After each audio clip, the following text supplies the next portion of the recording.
यूहन्ना की इंजील और उसका 8वां बाब। मगर यीशु जैतून के पहाड़ को गया।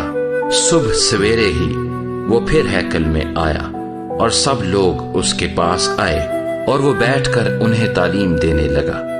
और फकीह और फरीसी एक औरत को लाए जो ज़िना में पकड़ी गई थी, और उसे बीच में खड़ा करके यीशु से कहा, ऐ उस्ताद, ये औरत ज़िना में ऐन फेल के वक्त पकड़ी गई है।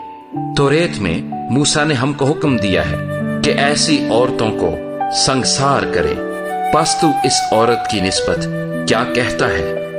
उन्होंने उसे आजमाने के लिए ये कहा ताकि उस पर इल्जाम लगाने का कोई सबब निकाले। मगर यीशु झुककर उंगली से जमीन पर लिखने लगा। जब वो उससे सवाल करते ही रहे तो उसने सीधे होकर उनसे कहा कि जो तुम में बेगुनाह हो वही पहले उसके पत्थर मारे। और फिर झुककर जमीन पर उंगली से लिखने लगा। वो ये सुनकर बड़ों से लेकर छोटों तक एक एक करके निकल गए और यीशु अकेला रह गया और औरत वहीं बीच में रह गई। यीशु ने सीधे होकर उससे कहा, ऐ औरत, ये लोग कहाँ गए? क्या किसी ने तुझ पर हुक्म नहीं लगाया? उसने कहा, ऐ खुदावंद, किसी ने नहीं। यीशु ने कहा, मैं भी तुझ पर हुक्म नहीं लगाता, जा फिर गुनाह ना करना। आमीन।